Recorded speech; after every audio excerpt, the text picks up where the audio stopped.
Welcome to Pavis kitchen. இன்னைக்கு பவிஸ் கிச்சனில் carrot halwa எப்படி செய்யலான்னு பார்க்கலாம். அதுக்கு 3 கேரட்டை திருவி வச்சுருக்கேன், 1/2 டம்ளர் பால், 1/2 டம்ளர் சீனி. அடுப்பு ஆன் பண்ணிக்கலாம்.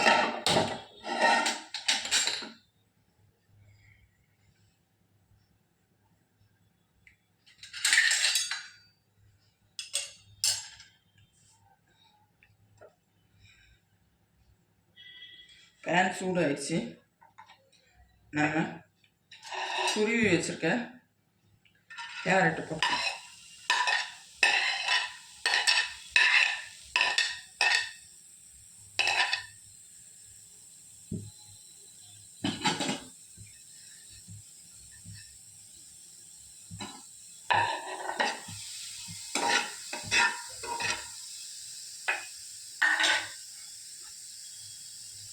ரெண்டு ஸ்பூன் நெய்,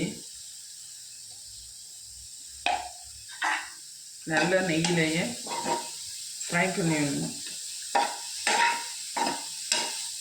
நெய் வந்து ஃப்ளேவருக்காக தான், போட்ட டேஸ்ட்டு கூட்டி விடும். இப்போ வேக வைக்கிறதுக்காக 1/2 டம்ளர் பால்,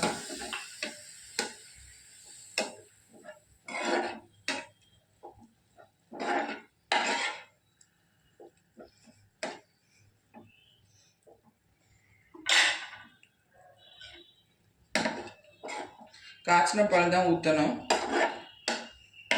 அப்படின்னா தான் நல்ல டேஸ்ட் கொடுக்கும். காய்ச்சாத பால் யூஸ் பண்ணிக்கிறாதீங்க.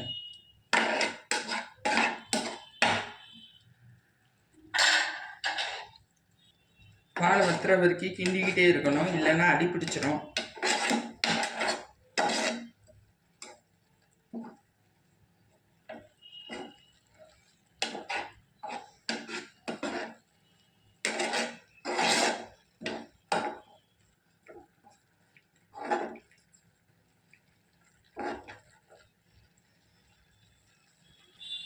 பால் நல்லா சுண்டி வர ஆரம்பிச்சிருச்சு. இந்த ஸ்டேஜில் சீனி சுகரை சேர்த்துக்கலாம்.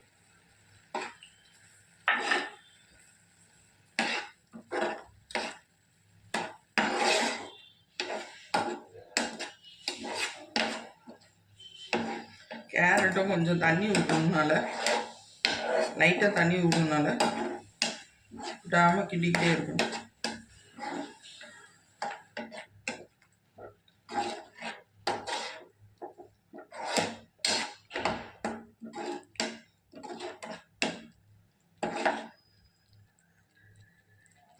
இந்த பாருங்க, நல்ல தண்ணி விட்டுருச்சு.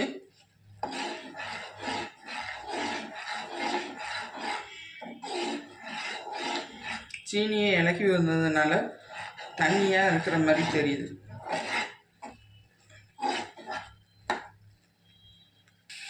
நல்ல வத்தி வருது.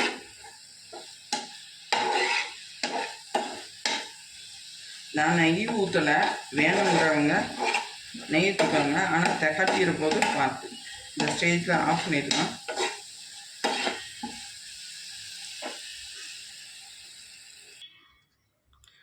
Carrot halwa ready.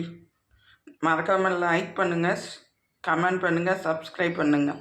Bye friends. இன்னொரு வீடியோவில் சந்திப்போம்.